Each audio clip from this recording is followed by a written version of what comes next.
one recap coming your way for the next half hour or so. And then we will jump into the 26.2 live announcement. We'll watch it with you. We'll talk about it, talk about strategy and warm up and tips and answer your questions and all that good stuff, just like last week. So most of the people that tune into this, that listen to the podcast, are aware of the fact that we started a supplement company years ago called Proper Fuel, and rest in peace, Proper Fuel. And inspiration for Proper Fuel was a YouTube channel called Derek at More Plates, More Dates. Derek is the like ultimate meathead nerd, right up my alley.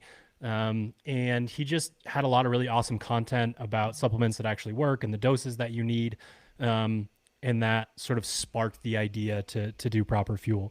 And now that Proper Fuel doesn't exist, I annoyed someone at Gorilla Mind for long enough that they became a sponsor of the show. So if you are a Proper Fuel fan from back in the day, I've got some relics down here somewhere on my shelf, just as a reminder. But if you are a fan, our like flagship product was Recover.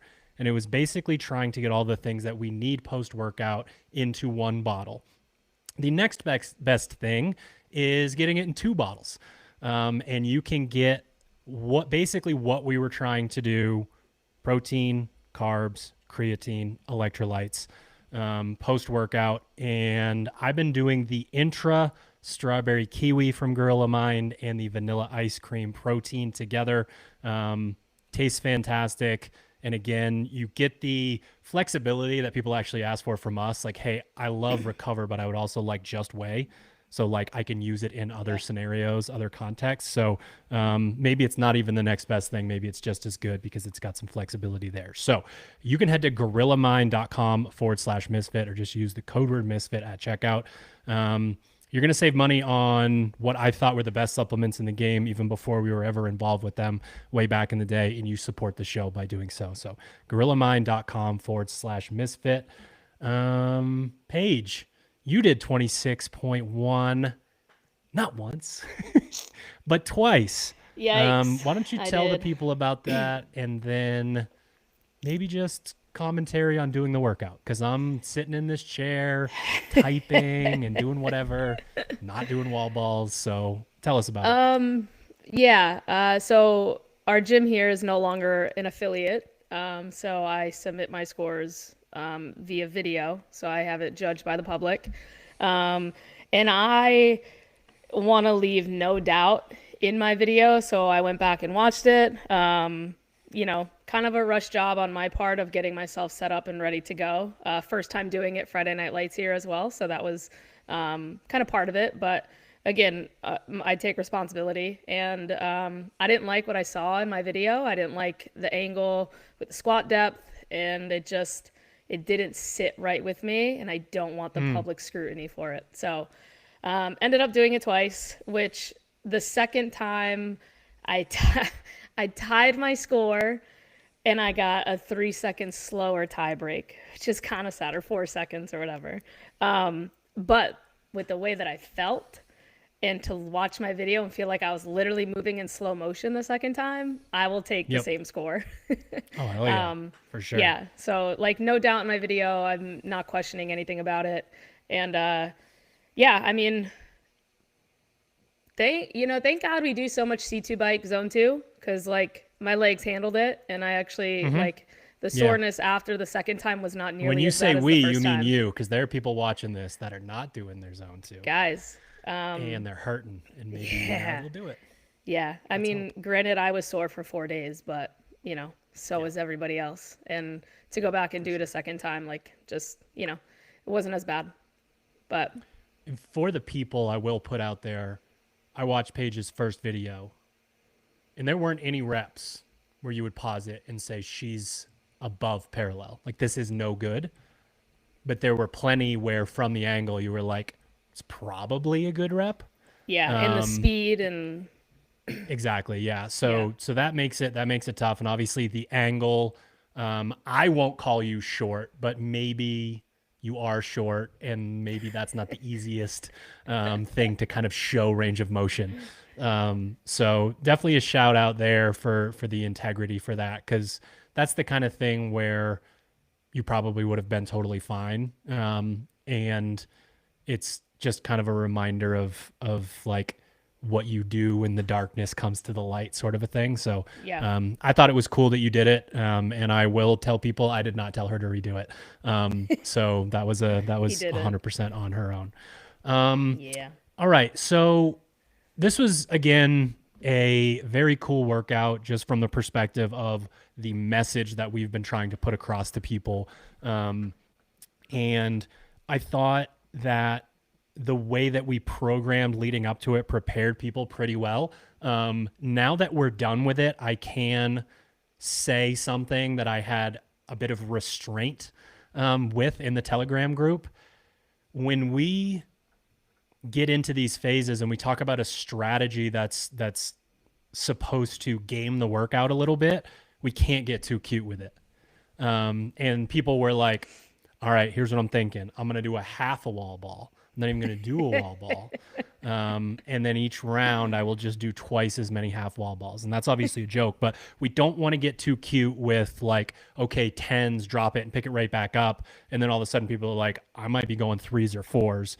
And it was a 12-minute workout. So it's just one of those things where like, I kind of left it alone in the Telegram group, but after the fact, we'll say it now, so that maybe you can bring it into this next one, so that people, again, like, it's still nasty. You still got to grind. You still got to hold on to the wall ball. You still got to kind of do your thing. Yeah.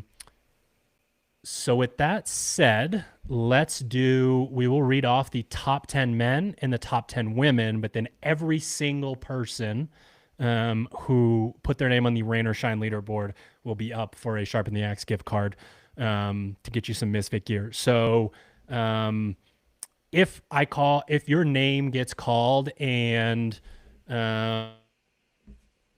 maybe you get some free shit anyways, or I would send you free shit, we're going to go to the next person. And if you're listening to this and you're like, they just said my name and I don't have anything, you also get to message me and say, hey, give me my free stuff. So it's just maybe more prizes depending on. So I'm going to read the top 10 men, and then Paige is going to press a little number over there and tell me which number gets the prize. So shout out coming in at number 1 with 331 reps, 229th in the world, is Adam Selmani. Then we go to Kyle Moline, Tyler Kluver, Wyatt Mell, DJ Machinsky, Michael Zekin, John Domick, Anthony Greco, Nicholas Cole Butler, and Hunter Stewart. And because he is an absolute legend on Telegram, Jason Barrow, 2 reps behind in 11th, is going to get a shout out as well. Paige, hit me with a number. Let's see. 16. Number 16, Peter. Man, with the names. I gotta go on to ChatGPT or Google before this. Peter Nazaretz. Peter Nazaretz. Huh? That sounds fair. I'm gonna add like $5 to $10 to $20 to $30 to your gift card because I can't say your name, Pete. I apologize. You know where to find me: Telegram, coach@misfitathletics.com, email, DMs. We'll get you set up with your gift card. I will say from last year there are some gift cards that have been unused. Yikes, and people. I actually think one person reached out to me and said, you didn't give me a shirt. And I said, I didn't give you a shirt. I gave you a gift card and you didn't use it. So if that's you, use your gift card or ask me and I'll hook it back up. All right, let's go to the women. Okay, Naz. Thanks, Pete. There he is. Naz Pete works. Naz. Vibes. Pete Naz with the prize. All right. From the top rope, 24th in the world. Crazy. The legend continues. I get a text that says 80% of my training these days is bodybuilding. If she didn't already piss people off with the way that she just strolls in and does this stuff, here she is. Mackenzie Riley, age 38, 24th in the world with 11 minutes and 32 seconds. She's just silly. Yeah, incredible. The other finisher of the workout in second place, Elena Pomerisi, 11 minutes and 50 seconds. We've just seen how hard that she's worked over the years. We love the raid crew, so shout out to her. Absolutely incredible. Love to see it. We go on down the line. Lindsay Hoffman, Peyton Forsyth, Paige Semenza, McKenna Enslin Mel. Shout out for going in and signing up for the Open just to do this workout. And then she said, I just sent it, which is fantastic. Emma Hagstrom, Adrian Winges, Kelly Clark, Kaylin Mitchell, and then not a surprise here. I guess 11th place is for the Telegram Legends, Ashley Jabricki with 282 reps. Fantastic job. Paige, random number generator. What do we have? Was I 4? I got to redo that. 4. No. He's 4. Vibes. Peyton Forsyth. Yes, there we go. Congratulations. You get some free gear. Again, you know where to find me. Telegram, coach@misfitathletics.com, Instagram, Smoke Signal, Carrier Pigeon. I'll let her know. Whatever you got to do, get in touch. So a lot of people did not put their name on this leaderboard. And if you want a shout out, if you want a chance to get some free stuff, you go into your competition dashboard and add rain or shine. I had to manually add Paige Semenza because she did not add hers. So I can't figure it out. Well, we'll do it. If anyone else can, let me know. I think you should go into your competition dashboard and type rain or shine into the hashtag. I did. I'll show you maybe you got to delete it. Come up. Like, maybe you got to delete one. Oh, yeah, but I don't even know where. My hashtags that come up, United States, CrossFit trainer, Pennsylvania, and cat mom. And I can't figure out where to add another one. Isn't there just a thing? There's nowhere on here that I can add. If anyone knows, let me know. Yeah, we're going to need some help here. Yes, Adrian, you messaged me. It's been a while now. You've been in the top 10 of these announcements for years. We just talked about her yesterday. Yeah, and I probably said your name wrong 50 times. And the hinges with the W was very helpful. Somebody else is also having trouble doing the hashtag. So it's not just you, Paige. Thank you. Yeah. All right.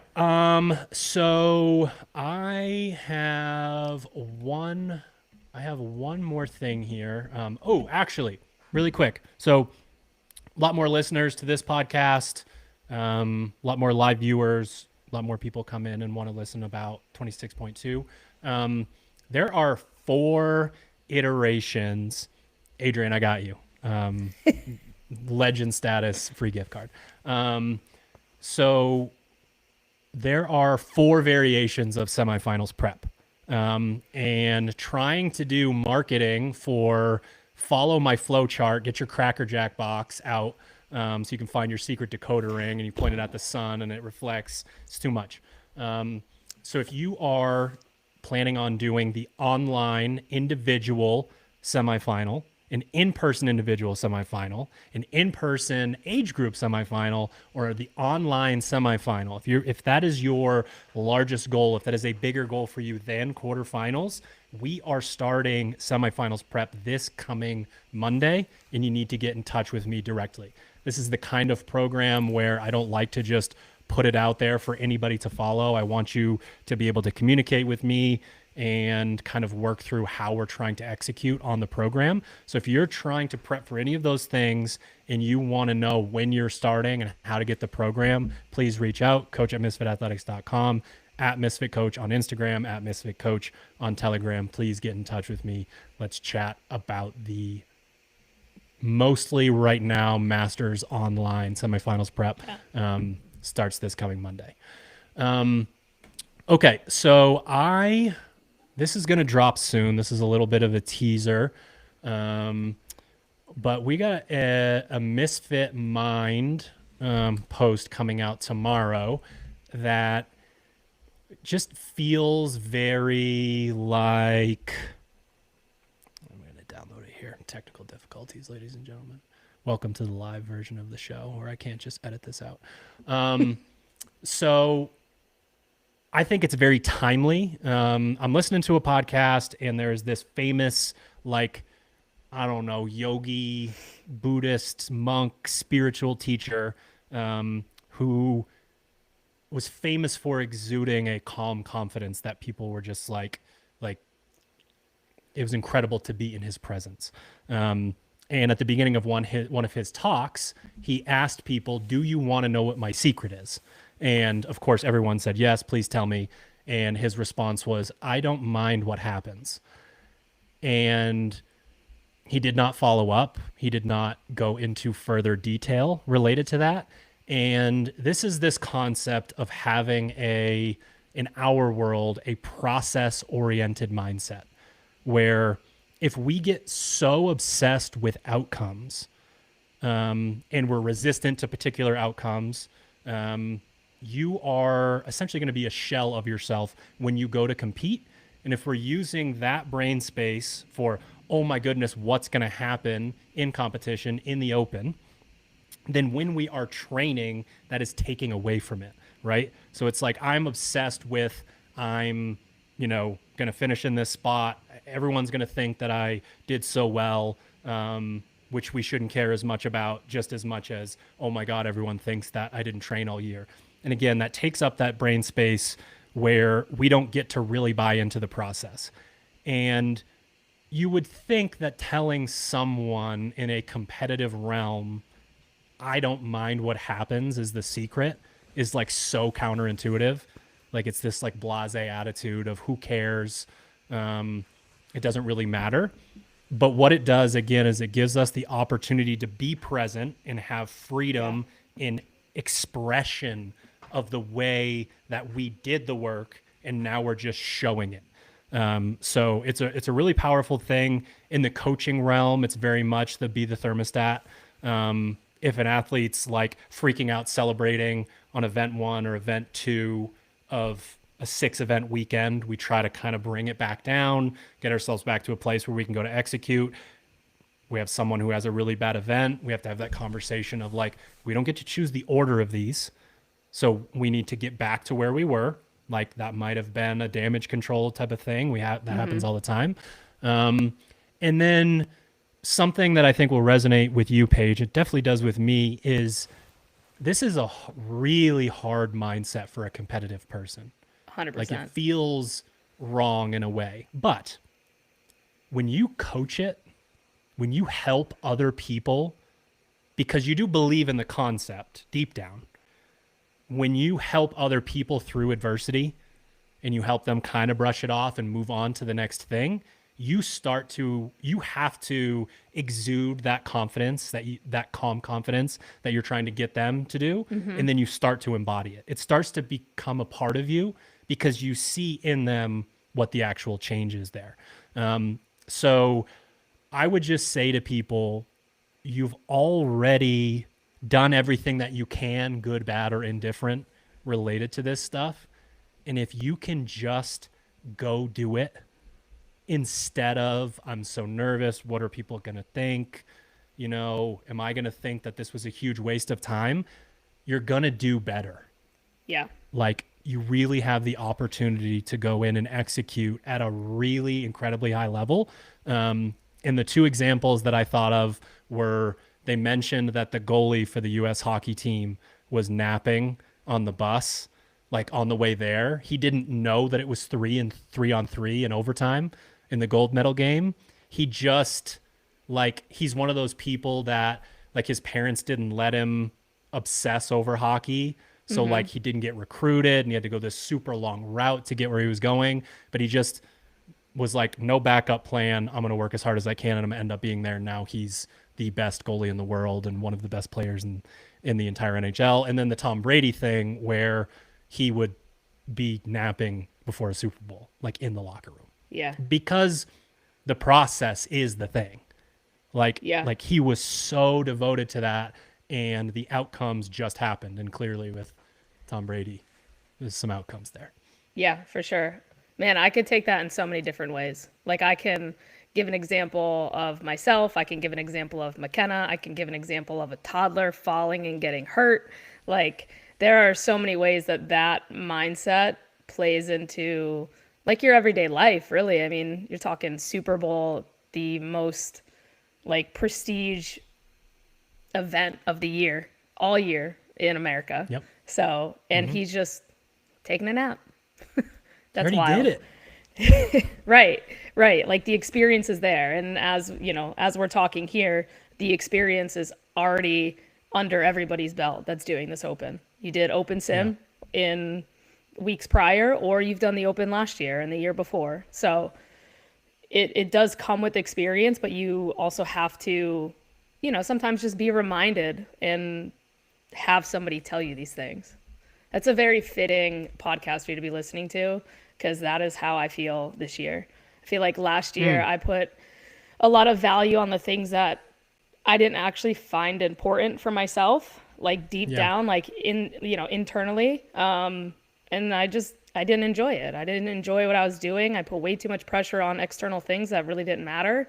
And then this year I told you that like I want to take it kind of like part by part, like each section, like open, quarterfinals, whatever, like just take it step by step. And I had the most fun. Like I had so much fun on Friday Night Lights here at the gym, and then getting to go home and visit at Vertex and watching everybody do it. Like I was more present this year than I have been in years past. And that is like a really refreshing feeling. And the workout actually went really well. I was not expecting to, you know, the moment I saw I'm 6 reps shy of Peyton, I'm like, damn, why couldn't I just beat her? So I love that. That's just awesome. A young buck, you know? Yeah, the thing that comes to mind after coaching for so long is the people who live so far away from what I'm talking about. I mean, I have worked with people that you would not believe the genetic gifts that they had. You know what I mean? Like I worked with someone that came in like 6th or 7th at regionals, like months into the game, right? Had someone that said they did a 275 thruster in their beginners class. I get people sending me sets of 90 toes to bar. And honestly, it's like the mental version of GPP. Like we want to be those people, and the turmoil that they have about living up to expectations makes it too hard for them to buy into the process, because they're obsessing over this thing, this forward-thinking thing, things that have already happened, the depressive mindset, things that haven't happened yet, the anxiety mindset. Like, and man, you don't want that.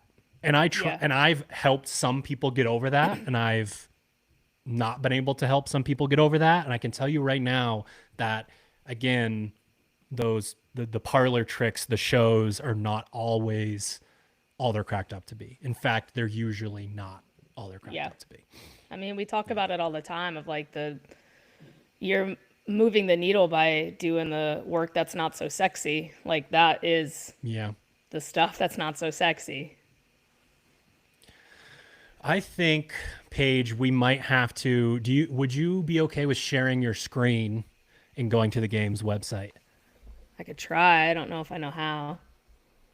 On Riverside, there's a thing at the bottom that says share with an arrow pointing up. Okay. And you can choose like a specific window, typically. Guys, we're doing tech support live on the podcast right now. This is not dead air. This is content right now. Okay? If you know Misfit, you know we're all about content. Grant access. Okay. Right.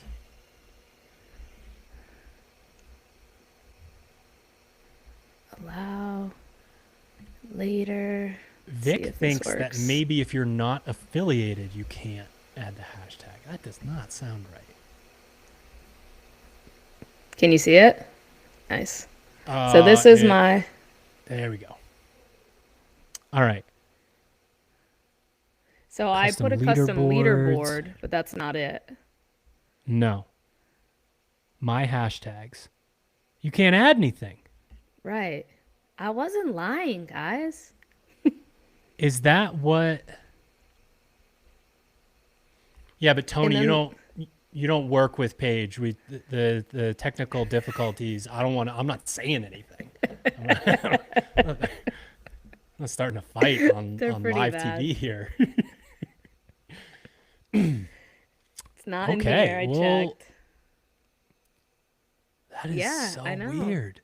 So if you guys go to the same thing and you scroll down there, obviously there's the little bar, right? Ah, Tammy is not Tammy, tell affiliated, and me she was how. able to add it. I wonder if you had to add it like when you initially went in. I don't know. Nah, because we had a lot of people add, not last minute, but maybe it's Yeah, a I browser know. thing. Could be like Maybe a I could try switch something from different. Safari to Chrome, or maybe try on your phone. Let me That try would on be my like a phone. totally different thing. Yeah. Is there still a games like app?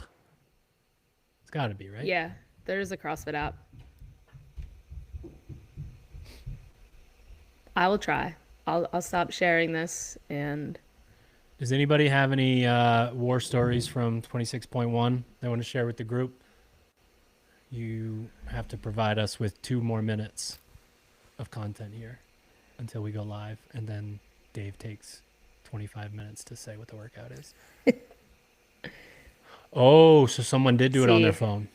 That is a So custom maybe. leaderboard. That's what I have, but that's not the same thing. Like I can't separate Hmm. men and women like you did. Oh, that's sad. You got boo-boos on those shins? Oh, fell off the box. Yeah. That's another one of those Sucks. things. There's like a rite of passage. Like, I don't think True. I've ever gone hard enough Are you afraid to to look fall at off your the box. shins? Let's see.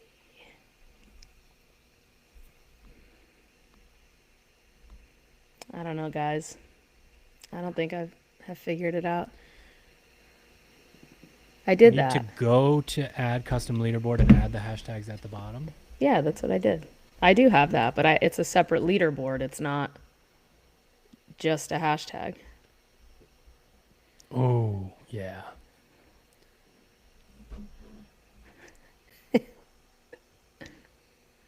Yeah, Vic, probably my most embarrassing ever music stopping story is I was running a half marathon at my house and basically just running this 1 mile stretch back and forth.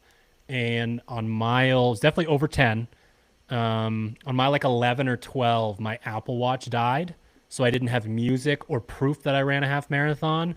And I stopped and I walked home when I just needed to run for like 10 more minutes. Oh, boy.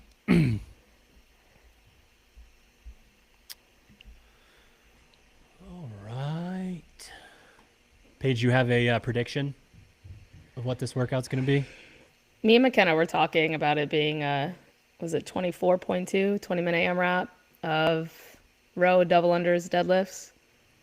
I think You it'll be know, my long, mind but went to double under, but like, do we need to jump again? Like, those are just right. small Yeah, yeah, things where yeah. if I was writing it, I probably wouldn't have that Yeah. happen. The amount of Yeah. people that have asked me if we'll see thrusters, I'm like, I don't think so.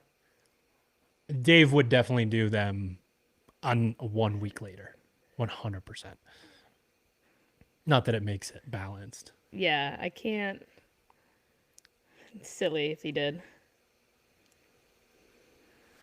I was the no rep champ at wall balls. We did not do them that much this year in our programming. You definitely don't follow Misfit Athletics. We did a lot of them. Yeah.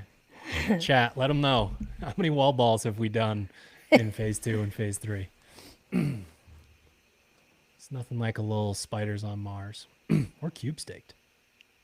18 18.1, is that the row dumbbell is that hang row wall clean. ball? No, that was Oh, 19. that was That one's 19.1. row What's toast to bar 18.1? dumbbell hang clean and jerk. 20-minute AMRAP.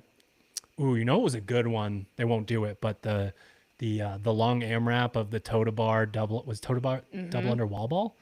Is that what it Dumbbell was? thrusters. Oh yeah, they It won't was do like that again. But that was it was like, like 6'6", 4'6", 24. what's going on here? You got sound going on? Am I missing I do. anything? I just see people doing the No. wave. Yeah. No, I didn't know if Just Dave was gonna cheering. like launch out He's got to like be a somewhere in Machine there. Gun Kelly concert, just like come out of a cake in the middle or something. Oh, Spiders on Mars as an open workout would be incredible. That'd be wild.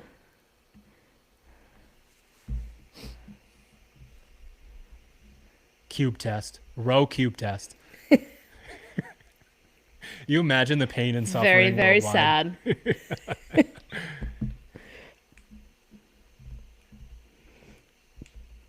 Some people are thinking we won't see a rower at all because Wadapalooza has a rower programmed. Yeah. Wait, why do we care? Because they're doing About the open Wadapalooza? announcement at Wadapalooza. Or they're As doing part it. of the competition? Yeah. Oh. They did that another year too. I forget what year. Oh, I was Maybe there. they did Well, it something, wasn't part right? of the. It wasn't part of the announcement. They did. The problem was, they scheduled strength and depth on an open workout. Right. That's what it was. That was 19.1, and I Okay. got kicked out of. I got Nasty. kicked out of the coaches area. Why? One of my athletes was going, and every wall ball looked exactly the same, and every third or fourth one was a no rep. And I was screaming, "It's your job to fucking count!" And they were like, "Get out of here!" And honestly, if I hadn't, I was with like some VIPs, I think I would have been actually kicked out. If they were Jesus. like, "Dude, this is not okay. You need to leave." Yeah. Can I say I was a young gun at the time? I was 33 years old. Just baby. Gosh, it was Pennies that for long ago already. 26.2. Oh my goodness. I wrote pennies 15 years ago as what I believe to be the ultimate test of fitness. And now it's like it's like what Helen turns into.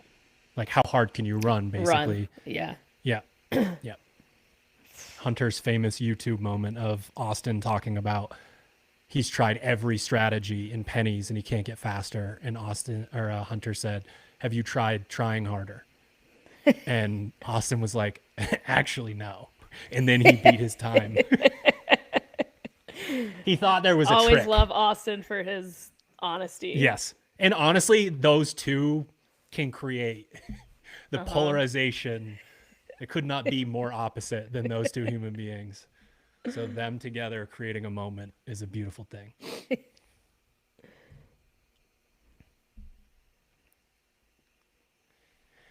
I mean, Ashley, you are pretty strong. You got to be strong to wear running shoes in that workout.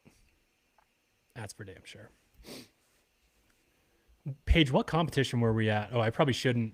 I won't say what the shoes were, but we were at a competition and you were wearing some shoes that were supposed to be CrossFit shoes that were more runner shoes-esque. It was definitely this Wasn't year. it just, yeah, it's just that rogue because of And- the big ass fucking barbell. What was that thing called? Well, I don't know. The strongman bar. Oh, yeah. The log.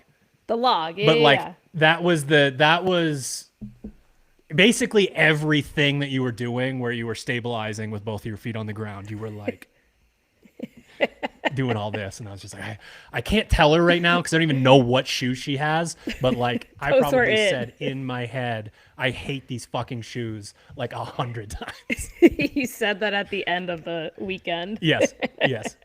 I have to get something off my chest. This is never again. Please don't go back and watch it. Don't go back and watch. Now- and figure now out what shoes she was wearing. I'm like, can I get some rads? I just emailed Adam. Adam Klink works for them. I'm like, hey, can Yep. I get some? He's like, yeah, what do you I want? got the Misfitty them. ones. They had those purple ones, and super comfortable, Yeah. like crazy comfortable. I I'm do not need to really the go- person to ask to test out shoes in a CrossFit setting. Yeah. But like very comfortable shoes. Yeah, I do like them.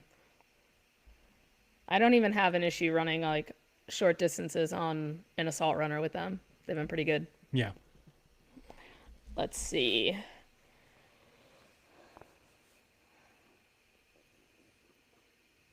Where are they? I just blacked out. I don't know what she just said.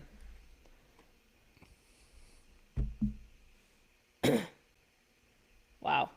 500 members signed up for the Open. That's crazy. CrossFit Black Edition, is that what it said? Yeah. What modification would you make to pennies to make it more current? So we've had this Good discussion, and I actually like that it is. I would create a totally different workout. I like that it is now for the best in the world. How fast can you run? Because that was awesome to watch. That was the version of Helen that was done at the games was really cool because you got to see that. So like, I would definitely just write a different workout that was monostructural gymnastics, weightlifting. Because honestly, the idea of the muscle up and people put too many eggs into that basket, honestly, because it's like the cool movement. I probably wouldn't even do that again. But at the time, the ability to do those squat cleans and the muscle ups and be able to run was crazy. But again, that was 15 years ago. So I would want to have like a training camp weekend with some of the best athletes in the world and just see how fast they can go. That would Yeah. be how I would want to see that for sure. It was 155 back then, too. 225. Yeah. Like, that's what's crazy I to think think so. about. I That's think so. heavy back then. Oh yeah. Yep.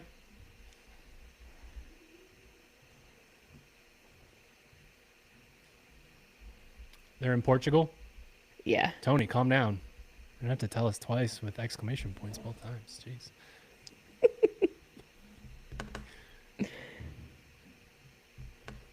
Oh, he is in the sea of people. I don't know. Burpees, too, Oh, obviously, with these three. Paige, are you behind? Oh, whoa. I am behind.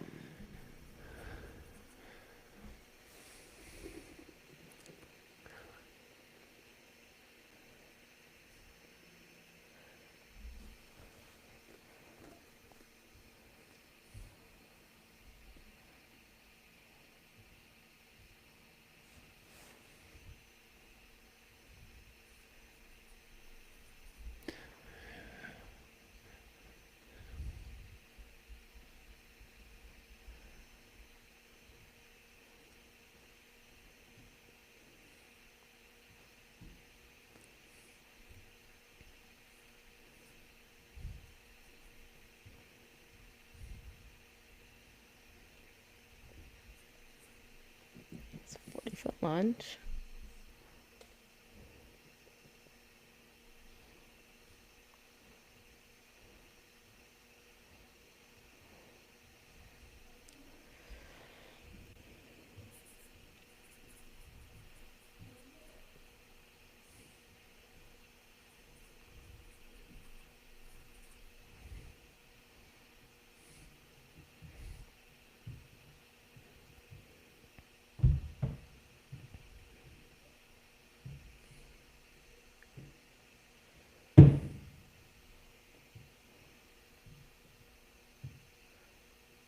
Oh, Here we go. ooh.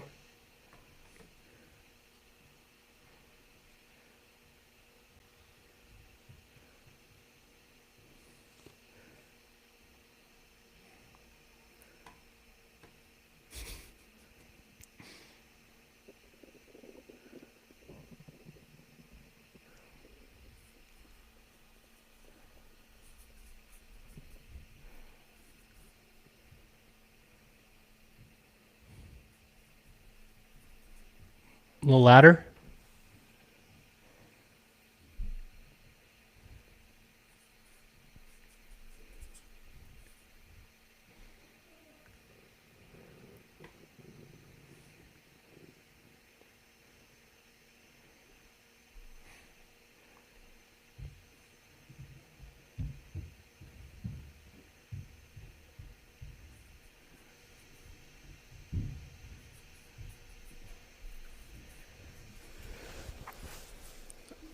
Don't end on this again. Don't you do it.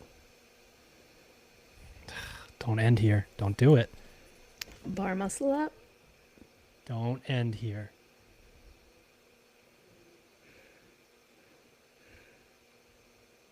Oh. Vibes.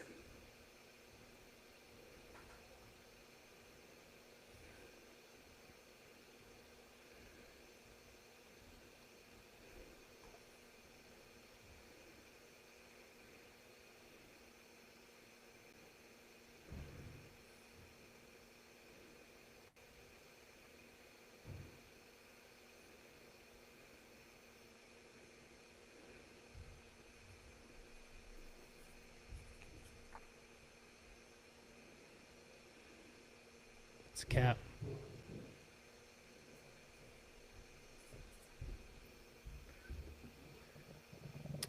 All right. 15. We got a 15-minute time cap. We got 3 rounds of overhead walking lunges. Let's turn the sound off here. 3 rounds of 80 feet of overhead walking lunges, 20 dumbbell snatches, and then the ascending ladder, the movement family chipper, as we refer to it, 20 pull-ups, 20 chest to bar, 20 ring muscle ups. A good thing we have time, the amount of strategies that are possible in a workout like this are pretty damn endless. So we have to start at the end for everyone. How good are you at muscle ups? Because all roads lead to the muscle up, and that includes if you can't do them. Right. They need to be in your head. The muscle up itself has to be in your head as you're thinking about the way to do this. Now, top athletes, we're actually thinking about this in a weird way, like a cardio workout, because the fixed cadence movements, for the most part, the overhead walking lunge and the dumbbell snatches, got to get them done. Okay? Like, if you fall behind in relation to that, that's going to be a problem. But then the individual cadence movements, not because you are doing them essentially slower in a single repetition, it's more about the individual cadence related to your capacity and skill level. How you're breaking up those movements is going to be really important in this workout, right? So, like, if you're a puller and you know that you can kind of get ahead of the game here with like 2 sets on your pull-ups to start this workout, fantastic. If you know that you're going to be able to push yourself from a cardiovascular standpoint and you're going to be looking up at those damn rings, going to be really thoughtful about, you want to use your fitness essentially to make the 2 dumbbell movements feel, like they're not a huge part of the workout. And then you want to break up the pulling gymnastics so that when you finish that set of 20 dumbbell snatches, you can go get to work on the muscle ups. I will say that a descending rep scheme with upper body, especially the muscle up itself, because it's got the press is going to go before a pull. But all 3 of those movements, thinking about it as each time you arrive back there is going to be the freshest you feel at that particular movement, we're going to go with a descending rep scheme. And again, maybe that's 12 and 8, 13 and 7, 14 and 6 on that first bar, like that kind of thing. Or it's, I'm not going to like do the math out loud, but it's 7 and 5 and 3 and 2s, that kind of thing. And each time you level up, you want to think about essentially adding sets, because that's what's going to happen, whether you like it or not. And let's say you push too hard on the chest to bar, the extra sets that you did not take when you could control it will show up on the ring muscle ups for sure. And obviously we have a very stark contrast here to the first workout, not necessarily in terms of time domain, but we've got a lot of pulling. Got a lot of pulling in this workout. Have to have the shoulder mobility to feel really good about those dumbbell overhead walking lunges. So fun little burner here. I think we're probably looking at another victory for the same person on the women's side. Anytime it's like mega CrossFit-y, and the rep speed can be, really kind of brought into play when you're trying to split hairs at the very top of the leaderboard. I'm probably going to be doing splits for maybe, honestly, maybe the fastest pure CrossFitter that the sport has ever seen. Yeah, Like, I think so. it's pretty crazy. Yeah. What do you think about this page? Um, I mean, when you're talking about the top of it, like, the best of the best, they're going to focus on lunging a little bit faster than you would want to do. They're going to Yeah. cycle the dumbbell faster than you think you should. But again, you really do have to know yourself. Like, I know for myself, like, even holding that overhead position is going to, it's going to be a grip factor in addition to pulling with the dumbbell and pulling on the pull-up bar. So I'm going to be very intentional about my sets for the grip factor itself. That's kind of where I'm at with it.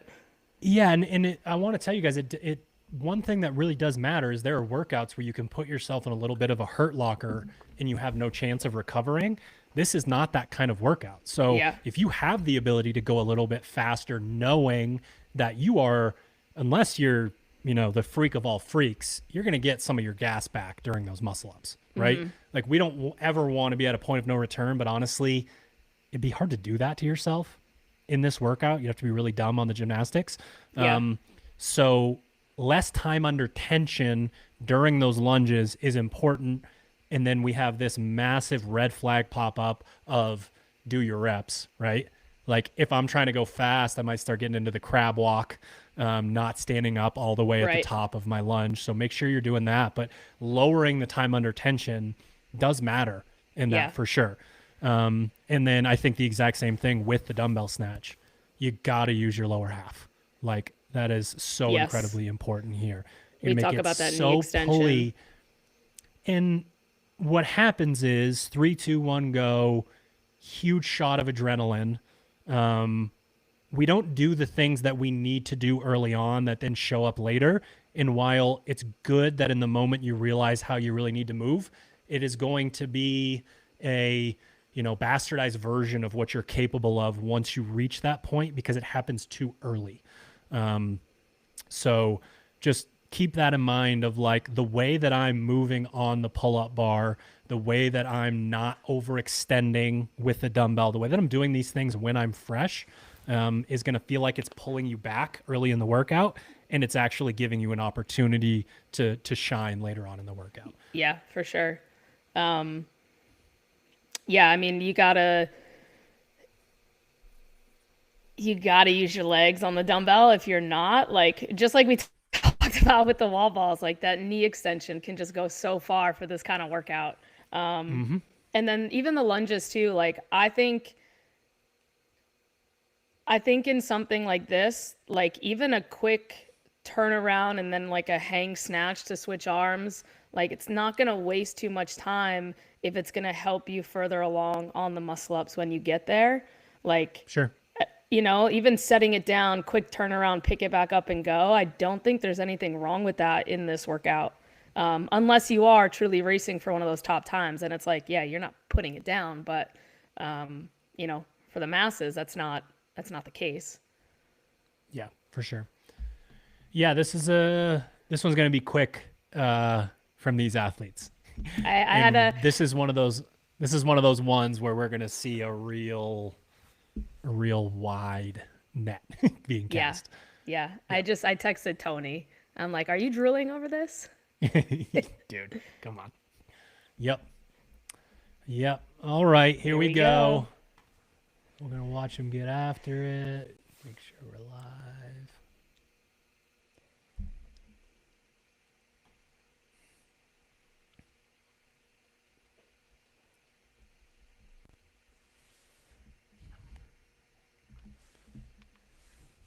Looks like masters also have muscle ups. The workout hasn't changed. Maybe just the dumbbell weight.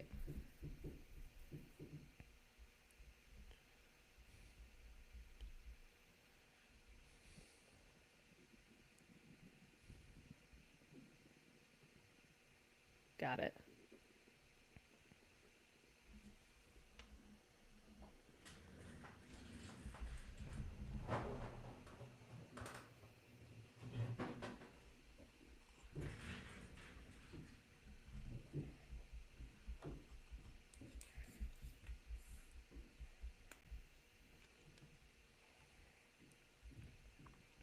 I am glad it's ring muscle ups and not bar muscle ups. I just feel like so many people are so good at bar muscle ups, but there's such a discrepancy with the rings. I like that Yeah, I he agree. changed it. Yeah. Yep.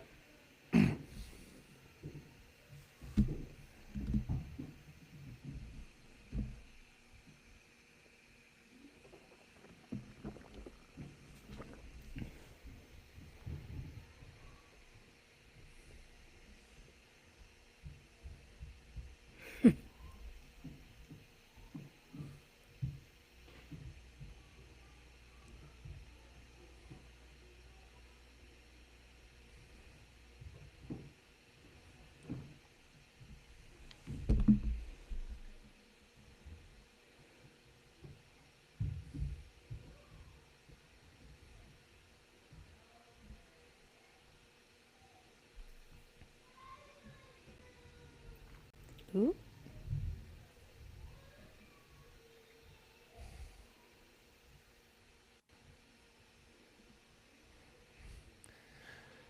There's nothing better as a coach than watching fast but technical movement. Such a peak.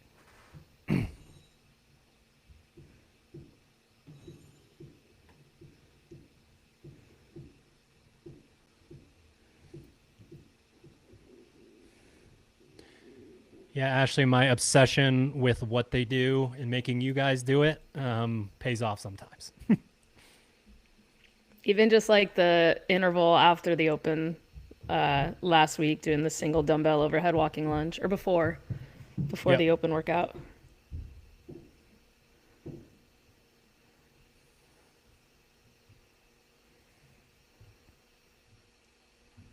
Wow, I thought this was going to take 2 minutes. Apparently not.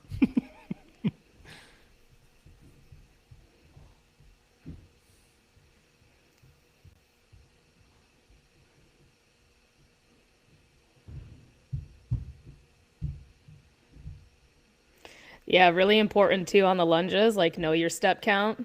Don't fight for it if it's, if your walking steps are kind of that in between. I think it's worth it to take that extra step there.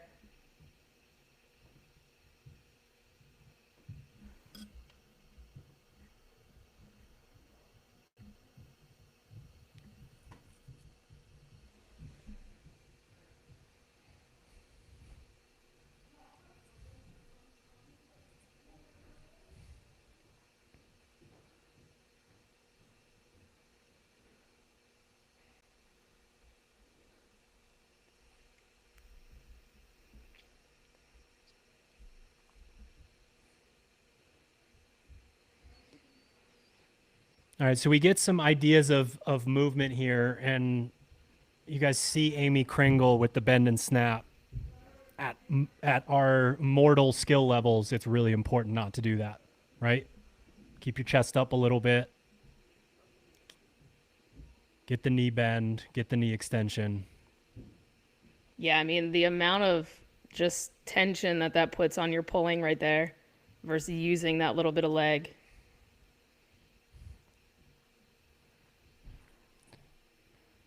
Yeah, guys, she's slowing down. She lost 2 seconds there on that split when she put that dumbbell down.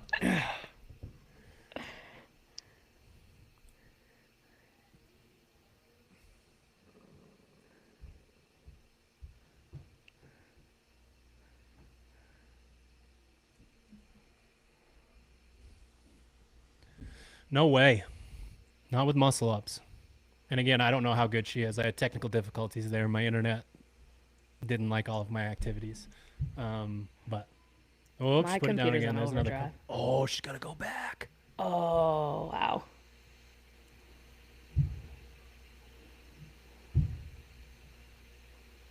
That's what I'm talking about, guys.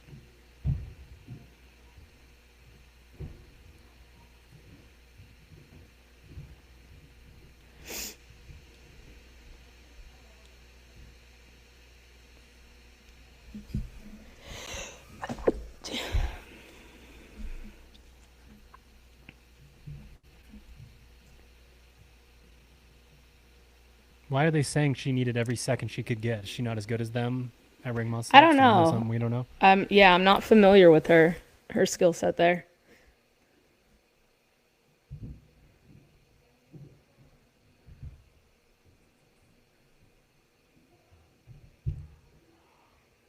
I can't imagine her not being good at these. No.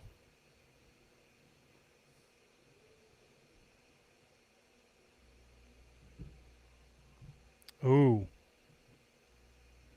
Okay. The dip did not look beautiful. Yeah.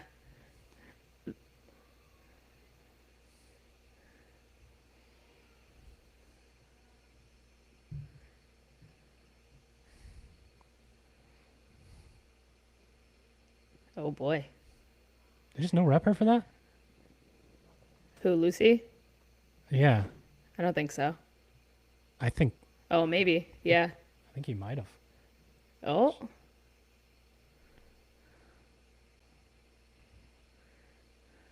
Guys, let's notice who went really Smooth? slow and smooth in the beginning. This style of workout though, the other two, like at this announcement, let her rip. Yeah, You know? right. You can go home and correct that. Yeah, for sure.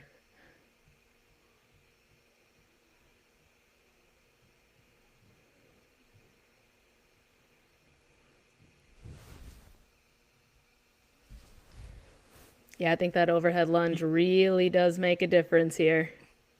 You guys think Yikes. about the level of the athlete too. These kind of athletes don't stand around for this set, so it's very intentional leading you to this point. For almost every athlete that can do muscle ups, everything that happens before that is just for this. It's not the workout, right? Yeah.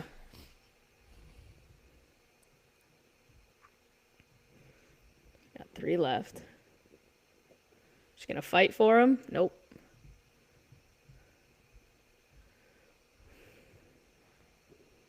You go up at the same time.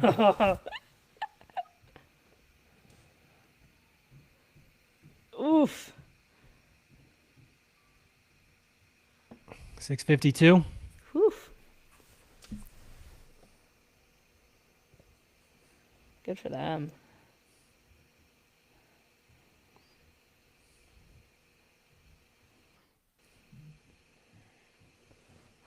And that's, I mean, thank them for giving us these representations of this, right?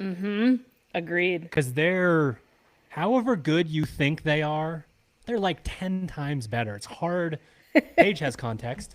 It's hard for us to have context for the machinery that they're working with in a workout like this. So when they show us that there's probably, honestly, for all three of them, a slightly slower version where, hey, break up those pull-ups a little bit. It's just, again, it's got nothing to do with whether you can do them or not. It's what is going to happen to you with the state that you're in metabolically, muscularly, once you arrive there. Yeah, and if you're going head to head with somebody and you see them pull ahead in those first 80 feet of lunges, just smirk a little bit. Like, Exactly. no, like, hold yourself to your plan. That's going to be a big part of it. I can only imagine how bad first goes would be without the announcement. And because, I mean, obviously they already are and they're going to be anyways because you get so excited. And the coach always puts Rage Against the Machine on with the 3, 2, 1, go, and it's turned all the way up. But, like, we don't want to get too cute. And we don't want to do this workout unless we don't have our muscle ups. If we don't have our muscle ups, you go. Yeah, for you sure. Go in this You're going workout. for time. Yeah. Take a minute break after you're done in whatever, 4 minutes, 5 minutes, 6 minutes. Just sit there and wait before you start doing your stuff. And go flush out that body afterwards. Damn. Yeah. Jay Alexander wants to know, Paige, what is like competing against Lucy and Amy and them being two emerging stars in CrossFit? Thanks for being a fan. They're very professional. They are, I don't know if you guys saw like some of the the reels that CrossFit was posting about them, doing a TikTok or whatever beforehand, but like it's not cutthroat with these guys. And I think that's what makes it an enjoyable experience when you're competing against them. I've seen Lucy training quite a bit when she came from overseas before World Fitness Project. And again, very professional. You can tell when she's locked in, but also very respectful at the same time. They are fun athletes to watch.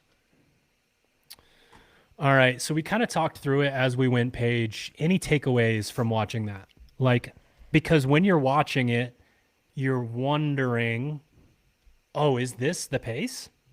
Right. But then waiting for the muscle ups. Yeah, I think I personally, sorry, I almost watched her fall. I like muscle ups, but I know I need to be smooth and strategic to get there. Sure. And it is one of those workouts where, like, again, being in a group like that, I'm going to go out faster than I should. And I'm going to have to, look at you playing around with that. Nice work. I didn't mean to do that. I didn't even know that was a thing. Yeah, it's that calm is smooth is fast in the beginning, and very, very intentional on when I'm breaking. I'm not forcing reps early on in this kind of workout. Yep. I'm curious too, because I was gonna say Miriam. Yeah, go ahead. She didn't switch arms nearly as much as someone like Lucy did, or I wasn't watching Amy as much, but I'm curious how much that will play a factor for people too. Like, instead of turning around and hanging onto that same arm, like that quick switch, like how much help does that give you? Yeah. I've learned to be very observant in these things because it's so hard as a coach to hold every archetype that's about to ask you for advice and do the workout in your head while you're watching someone. And also because people surprise you. The evolution of the sport surprises you. Someone will move and get to, I mean, she ended up having an issue with the lunges, but someone will be in the neighborhood of 3 minutes after 2 rounds and still like finish the workout the way that they intended to, but it's going to be like a couple people in the whole world. So that's part of it when I'm watching it for sure. And just like you said, like, I mean, they were at the muscle ups for, that's a long time to be at the muscle ups for 20 for athletes of that level. How long? What was your split there? I wasn't following the wrong athlete. I was following the person in the lead.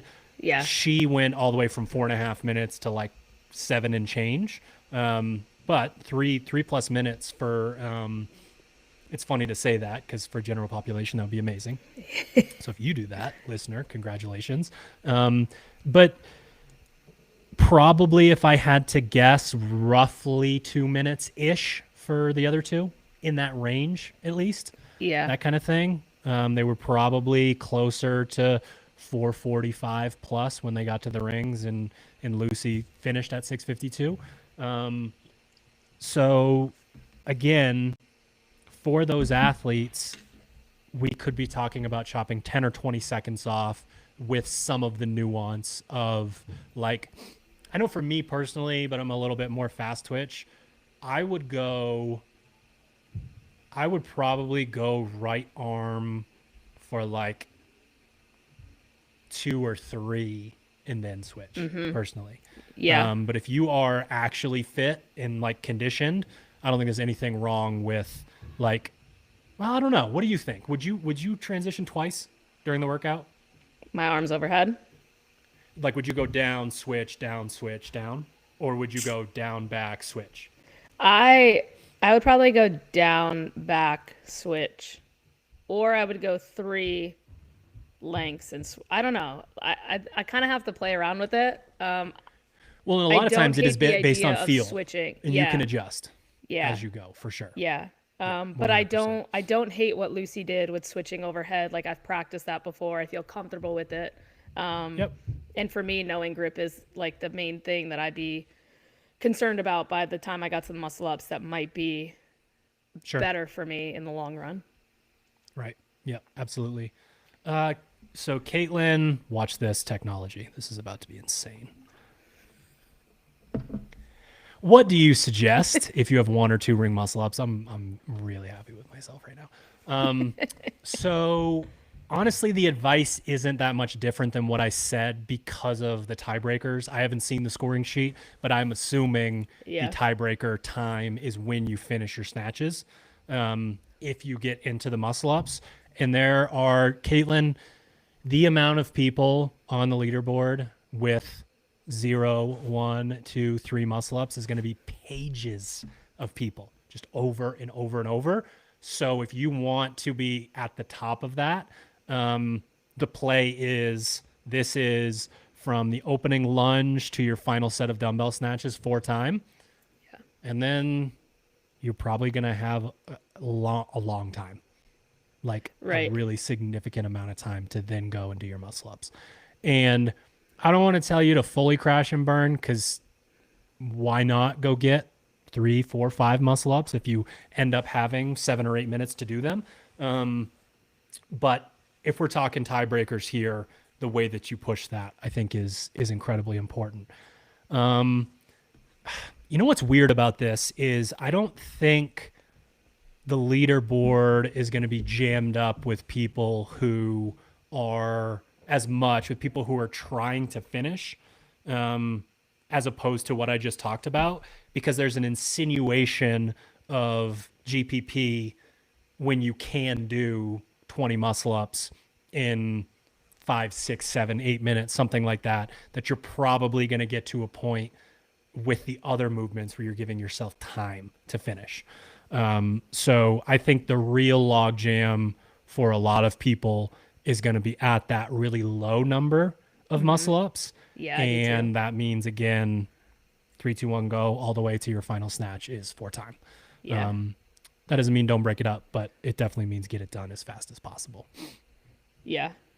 I don't think I have much more to say than that. Like, if you are confident that you have 1 or 2 ring muscle ups, then like really push it and then give yourself a little bit of time to try and get on the rings. But Don't get on the rings too early. I yeah, really can't stress exactly. that enough, because Yeah. you're gonna use up the muscle ups that are waiting for you in 30, 45 seconds, a minute longer, that kind of thing. So make sure that you really feel ready when you go to do that. Yeah. So one thing that I don't want to do, I know that we're going to have unique listeners to each podcast, but one thing that I don't want to do is just say the exact same thing for the warm-up stuff. I will make the post on Instagram again where we talk through the specifics of the sweat check, of mobility and activation, that sort of thing. So we'll go real like rapid fire here with it. I think that the sweat check is non-negotiable regardless of duration. So we're going 4 to 5 minutes 3 times, so 12 to 15 minutes. And the easiest way to think about this is we are going for your resting heart rate up to your zone 2 heart rate by the end. That is the spectrum that we are taking from 0 to 12 or 0 to 15. So it's nice and easy. You don't have to switch machines every single time, but I think it helps mentally to switch machines. And we can get blood flow kind of into different areas there. This is one week where I would suggest the ski erg. Get some hips involved, get into some of those same positions that you would have, and then really get the upper body involved. Do not push, like if you're a aerobic monster, you don't actually need to make it to 140 minus your age on that final one. We just want you locked in and slightly trying. The fitter you are, the lower your heart rate needs to be, or the lower your heart rate can be essentially towards the end of that. So don't get super strict with it and feel like that you did a 4 or 5 minute like pretty hard on the skier. We don't necessarily need that, but so that's going to be our sweat check. That's how we're going to get started there. When we're talking mobility here, really upper body focused, I do think that we always need to reiterate the fact that with the way that our fascia works, that we are all one muscle. Everything is very connected. So getting your hips open is going to end up allowing you to be in the kind of position where your thoracic spine is nice and stacked. So we do want to pay attention to the hips.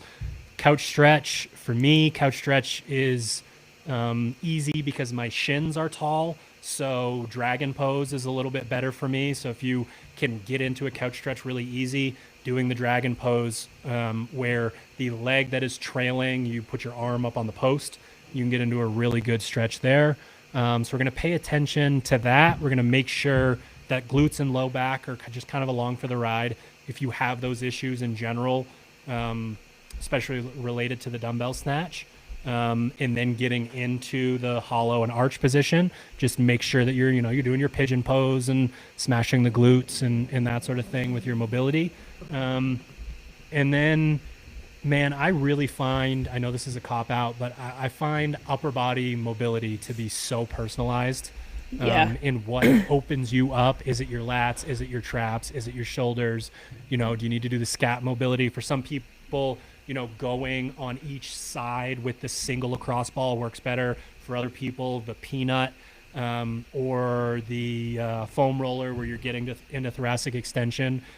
That's why the test retest model is so important in this. Our test is basically, I don't know that I'm going to be able to show this right now. I can get far enough away and that you can still hear me. But we want to be in this beautiful stacked position here with our rib cage down. And we want to see where that range of motion is at in this position. And then we just want to go do some tests. If you have a friend that you trust, ART is incredible for getting ready for something like this, where they go down to your lats and they pinch on to the bottom and squeeze, and you got to work through range of motion with your arm. You can do the same thing up on the traps. That was something that always had a huge effect for me. And then someone who actually knows how to wrap your shoulder with voodoo floss. That is such a game changer. That's a huge thing there. But spend the time to prove to yourself that you've made a noticeable difference. It can be cool to do the bilateral stuff and then like one arm straight up overhead and the other one looks like it's bench pressing, because then you can then go do that to the other arm. But take your time.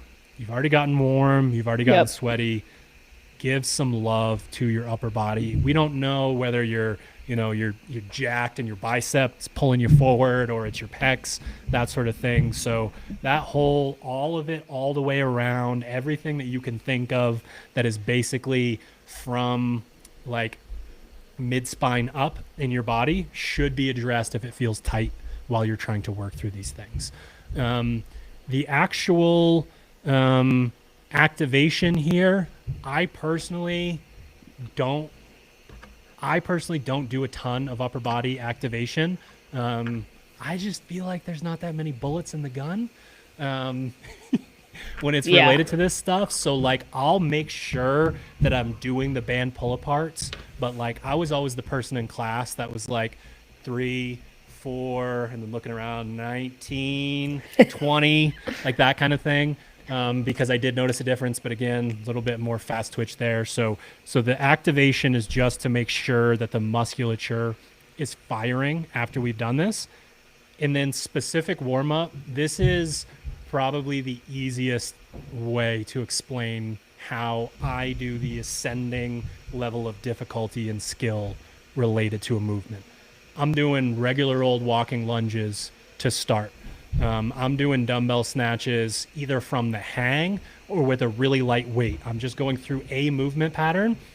I'm not even doing pull-ups in round one. I'm probably kipping on the bar, getting a really good feel for that position. And then as I go, I'm going to add a little bit of weight to the lunge. I'm going to add a little bit of weight to the dumbbell snatch. I'm going to start to do my pull-ups. Then I'm, if I need a longer warm-up, maybe there's a round where I'm in between chin over bar and chest to bar, and I'm just getting these really small sets and getting into the rhythm of what does all of this feel like together? What do these movements feel like in unison with one another as I go? And then eventually we'll end up making sure that the movements themselves feel really good and the muscle ups feel really good. I personally would not prime for this at all. I don't know if you would, Paige, but this just to me doesn't have that like shoot out of the cannon kind of feel to it. No, it doesn't. But the start of any workout that makes me anxious, I'm gonna prime Yeah. myself. I'm a primer till Uh-huh. I die kind of person. So Yep. if you do get anxious, like prior to 3, 2, 1, go, get some of those nerves out with the primer.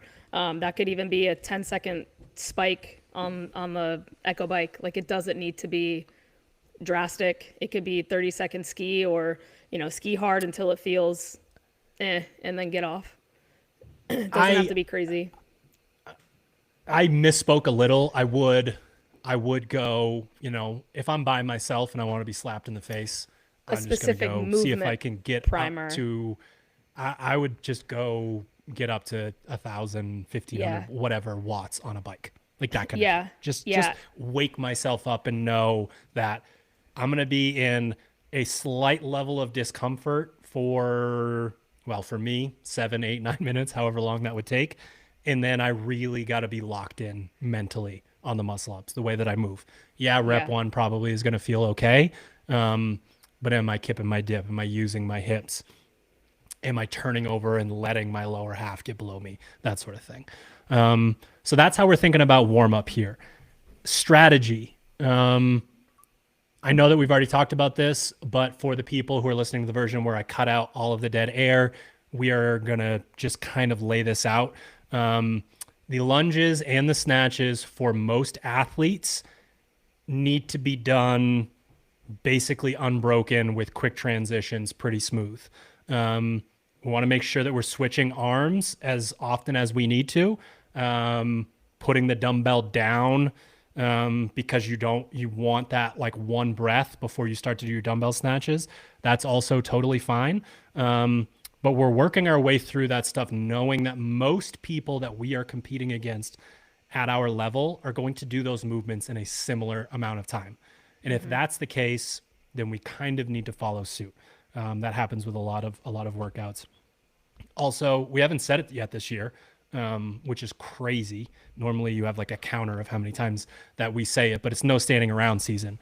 And you're going to feel weird if you put the dumbbell down and just wait to do something that you can do right now.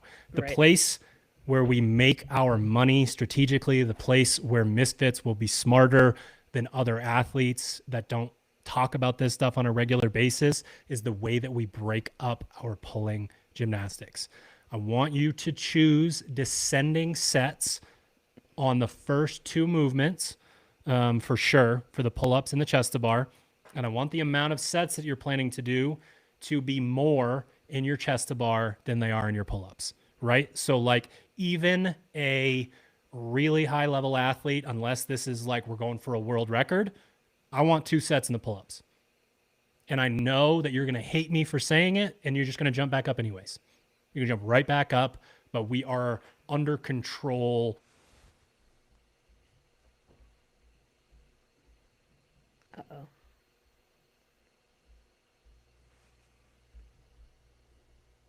Drew, I lost you.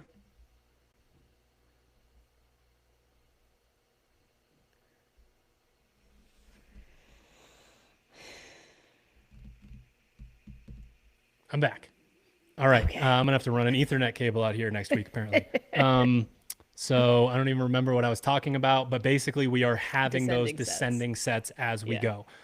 We get into the chest to bar, and we're thinking the same thing. If we did 2 sets there, it's okay to do 3 sets in the chest to bar. If we did 3 in the pull-ups, it's okay to do 4 with the chest to bar, that sort of thing. And then we're stomping the gas pedal if we're going to the end of the workout here. So that's something to keep in mind. If you think you're going to get between, I would say 0 and 5 muscle ups, somewhere kind of in that realm. With the muscle ups, descending reps also for sure, right? Like that first set should be your biggest set. But we saw with, like, I think Lucy probably could have done this workout again 10, 20 seconds faster with a few changes.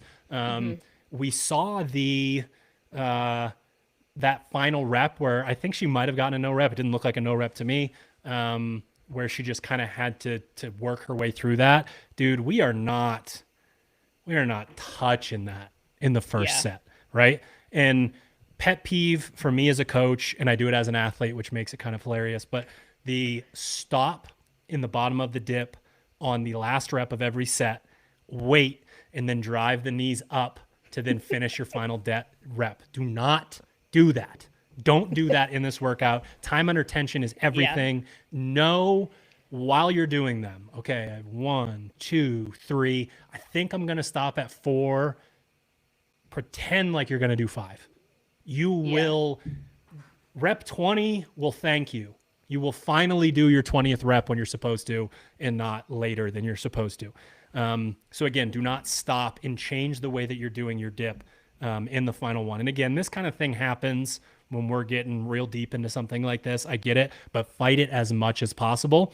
But whatever would end up being the wrong choice, the 6 muscle ups, the 7 muscle ups, whatever your number is, we want to cut it short, because it's going to make a big difference when you go in and do 1 to 2 more reps than you would have in that next set. And we just sort of keep going down.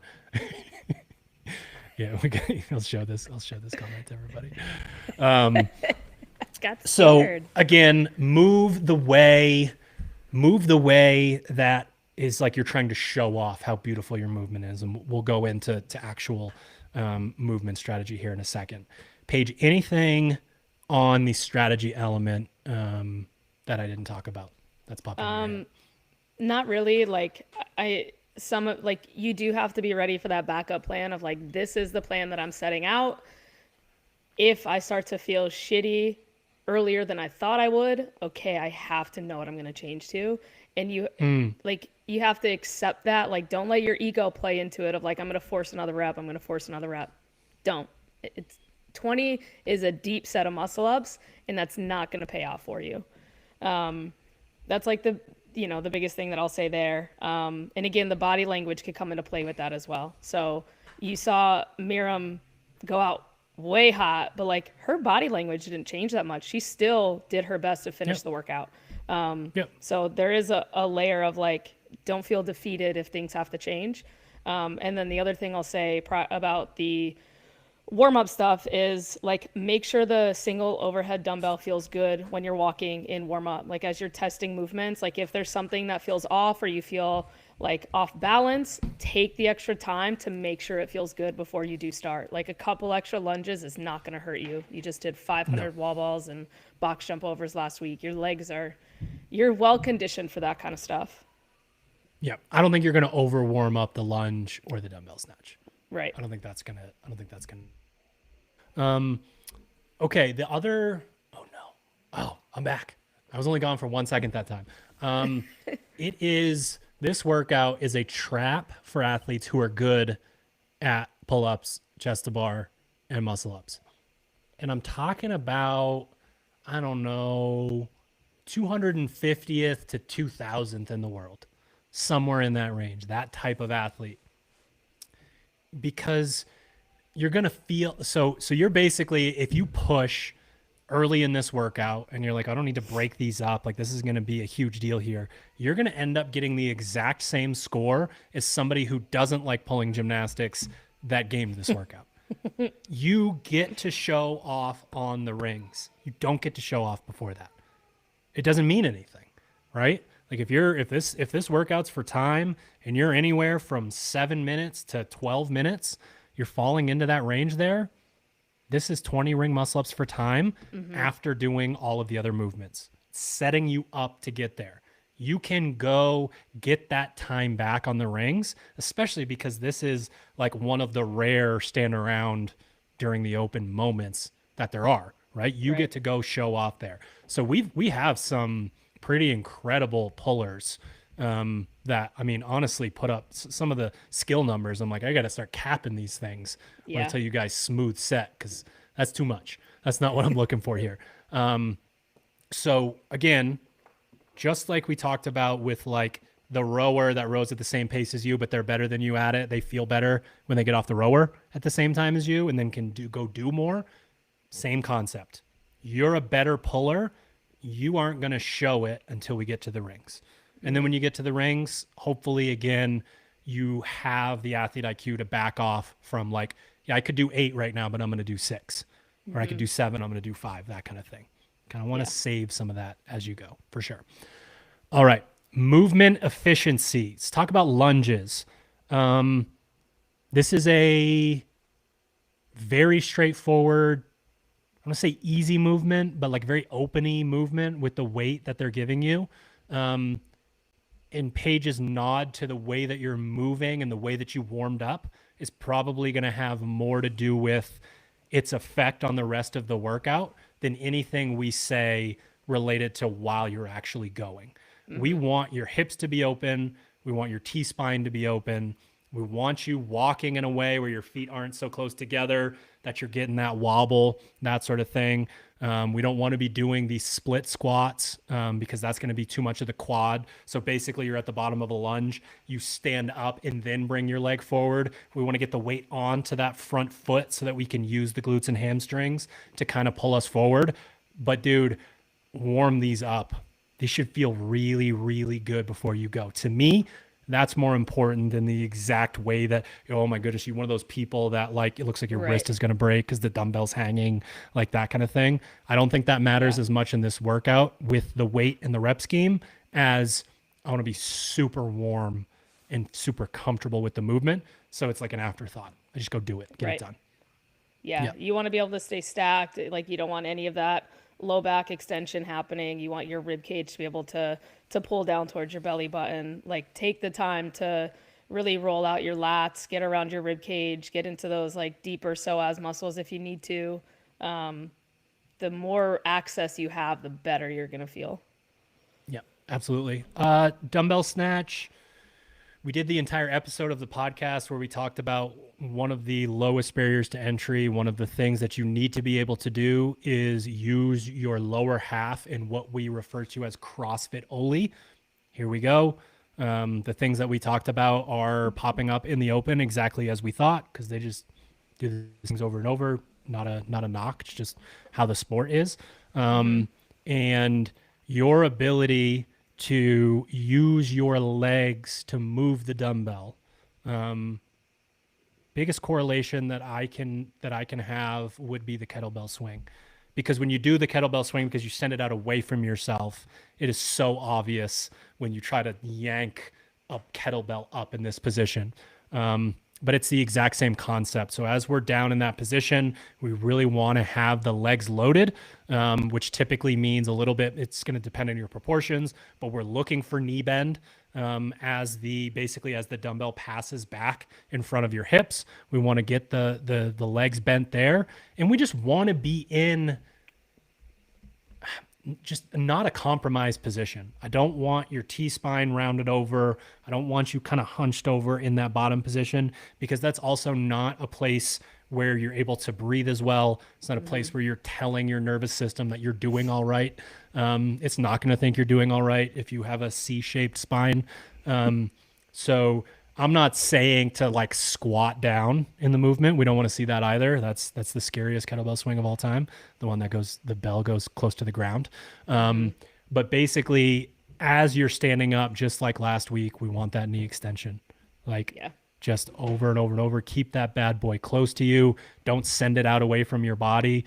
Don't over grip it. Don't squeeze the shit out of it and not breathe as you're going. That's going to have effects on both sides. But obviously, the dumbbell snatch is a pretty straightforward thing. There's a million YouTube videos, including on our channel, related to them. Use your legs. Yeah. That's I mean, I would use the rower and warm up. Like, there's your leg drive, there's your pull. Like, there's at least you start to get the timing component, get that Yep, muscle memory going, posterior chain warmed up. Yeah. for sure. Pull-ups. This part's a little funny. You guys go too high in these things. I don't know what you're doing. If you were a normie like me, you'd know that this is your chin. Your chin's not right there. Playing with chest to bar. I don't want it to mess with your timing. I don't want you to invent a new movement pattern for yourself. So if you're a little, we don't want you barely getting, a chin hair over the bar to break the plane. But like, this is one of those things where the time under tension is less. Yeah. The kip is a little bit more shallow. Like, so while you're warming up, try to think about working through that and making sure that you're not getting way over the bar because it's just not something that you need to do. Man, set the tone for the way that you are. I mean, we're basically going from we're using our lower half to we're using our lower half to you better use your your lower half ish, your midpoint. Because again, when we're fresh, we don't need to use our hips. There's a few of you stragglers out there still living in like 2019. You're not using your hips ever. So we need to address that at some point. But there are people who are going to move less efficiently because they can early in this workout, and that's going to be a problem. So my advice is, as corny as it sounds, that rhythm of in my peripheral vision, I can see my feet. That means it's time for my hips to pop. Feet, hips, feet, hips, feet, hips, every rep. Yep. Get yourself into a rhythm. This is the time of year where you can actually have that like internal dialogue because you don't need to count, hopefully, because you have a judge, that sort of thing. So we're thinking about it from that perspective of we're really using our hips. We're not holding on to the barbell like this, right? Our gymnastics grip is pinky knuckle on top of the bar. So we're going to really over grip there so that we're locked in. And the only difference between a chin over bar and a chest to bar pull up is timing. We get further behind the bar and our legs come higher to create a deeper hip pocket to then have hip extension. So we're just, a little bit more patient as we get into our hollow body position and we have that hip pop. And once you get that feeling, same idea. Feet, hips, feet, hips, feet, hips. Really try to get into that rhythm. Whatever 10, 20, 30% efficiency you can eke out at a point in the workout where you think it doesn't matter might be one more full set on the muscle ups, which can be 30 seconds, which can be 100 places on the leaderboard. That kind of thing. I was just bringing up, I actually just sent it to one of my athletes earlier today, the Misfit Butterfly Complex. The warm-up. Yeah, like that would be really good. Hands down my favorite one. I'm going to share it in Telegram for everybody, but there's nothing I like more for helping with timing on a butterfly pull-up versus a chest to bar pull-up. So if you guys can incorporate this in some way in your warm-up, I think it could really help a ton. I just shared it in the community thread on Telegram. Yep, for sure. I didn't want to forget. All right, so, we just no one has time for me to talk without having a visual show of the muscle up. I swear to God, I could talk for 1 hour straight about how to perform a muscle up correctly. If you went to Roots Camp and I said that our little section was going to take 20 minutes and it took 45 minutes, then And I had to figure out what to do with double unders in 40 minutes. Right? You have people over there teaching shuttle runs. And I'm on like minute 9 of kipping. So here's what I can say. We need full open hip extension in this movement.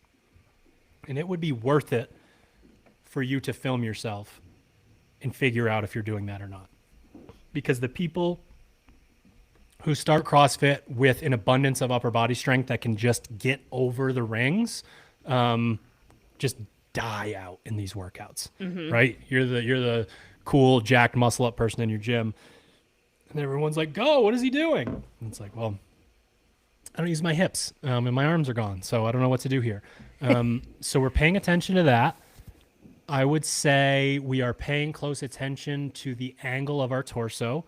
One of the pitfalls of learning a muscle up is that we are, and honestly this goes for muscle ups, kipping handstand push-ups, getting myself over the rings one time and getting myself over the rings 20 times just have a very different feel to them, and people learn the wrong things. They learn like, what can I do to just get one of these? And what we see is an athlete hits hip extension and their body is like this. Their torso is like this. And they need to rotate all the way to here from this position. And that is a massive range of motion, especially if you're struggling, right? Like if someone who's amazing at muscle ups did them wrong in that way, they would just be able to do less. But when you are trying to get a muscle up and you need to get yourself so high that you can then send your entire body over, that's a problem. So step number one with this is the body is typically going to follow the head. The head is going to follow the eyes. So while I'm doing a muscle up, I'm picking a spot on the wall straight in front of me across the gym, and I am staring at it through the entirety of my set. We found this out in a lot of ways because when we studied the best muscle uppers, their position looked the same. See if I have enough props here to show you guys what I mean. So they're in this body position, so less of an angle, okay? Their leg is hanging like this, but their chin is tucked up here. They're in this position. So each person that we watched, so you have someone who like is very similar from a genetic standpoint. You think they would be able to do the same amount of muscle ups as the other person. It's literally like, are you an open or closed Pez dispenser can be whether you're good or not. The people who are able to just transition quickly through have that angle that we need, and the chin is tucked, and then getting through the rings is very subtle. The person who either is laid all the way back or is at that same angle, but their head is like that, has to whip around and come through. And that's a huge issue in that position there. So we want to think about, again, that full hip extension, a little bit of an angle to the torso, and our chin tucked. From this position, our number one problem with the muscle up, the most common fault in people who have their muscle ups, is from that position there. Watch this. This is going to be sick. All right. We have our marker. Oh, man, for the listener, this is terrible. I'm really sorry. Go to YouTube. All right. So we're in this position here, and what do people want to do? They want to go like this, okay? They want their torso to come through and their legs to kick out in front, and then they're trying to hold themselves in the bottom of a strict L-sit on the rings. Not so easy. But the best muscle uppers in the world go like this. They turn over, and that angle between their torso and their leg stays the same, okay? Watch really good muscle uppers. And they're here, they kick over, and their legs just follow. They follow in behind there. And the beautiful thing about that is the most natural version of, not only is it easier for me to get over the rings than you, it's now also easier for me to kip my dip because I don't have this really long time to bring my legs back behind to get into that position. So I will try in less than 1 minute to say that in a way that the listeners could think of. So we have a beautiful kip. We have a full hip extension so that, again, the hip is fully open. We don't want to exaggerate it and have the hips above. We have a torso angle that is not parallel with the ground. It's a little bit more upright. We have our chin tucked. And then as we transition through the rings, our legs are swinging underneath us instead of kicking up in front. And then for the love of God, kip your dips. The amount of strict ring dips that we will get sent to us in this workout from people who should finish that don't finish, it's going to be a lot. So don't do that. Kip all of your dips. Start to kip them when you're fresh. Continue to dip them. Yeah. Paige, how did I do? Not bad. Definitely right, a lot of, yeah. There's definitely a visual aspect to it. But again, we do have videos on YouTube that we can translate this in with the visual. But that's really what it comes down to. If you guys want to see that stuff, we could share it in Telegram, but we have a ton of access on YouTube. And watch,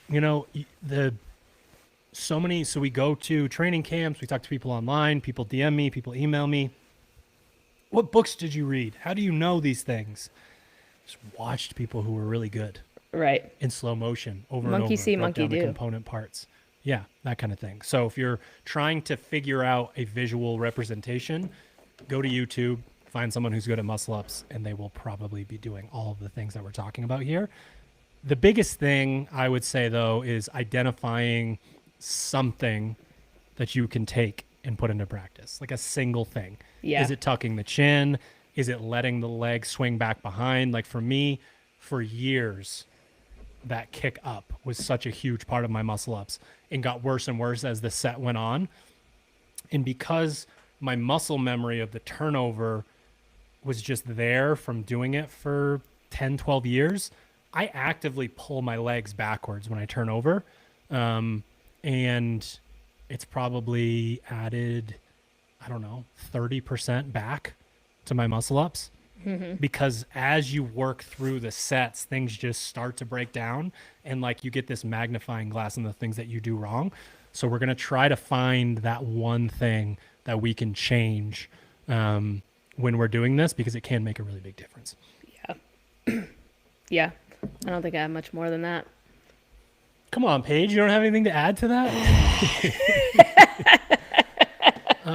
We will stay here for a couple more minutes. We still got some people on the live. If you guys have questions about individual strategies, about warm up, about what the fuck is Drew even talking about, feel free to throw them in the chat. I think YouTube gave me a 2-second timeout there for rambling. See if When are you doing this, Paige? I'll do it tomorrow afternoon. McKenna's coming here, so Oh, nice. yeah, our friends. It's her birthday tomorrow, so we're gonna spend the weekend. Very cool. I was hoping it was something McKenna could do, but now I'm just like happy that I have her to go through it with me. So. Yep, for sure. But I will definitely get sweaty for this one. Yeah, really good warm up is big here. It's like, and it's funny too, because you want to put a lot of eggs into the basket of like the sweat check, the mobility, the activation, and not as many eggs into the basket of pulling reps from yourself. Reps, yep.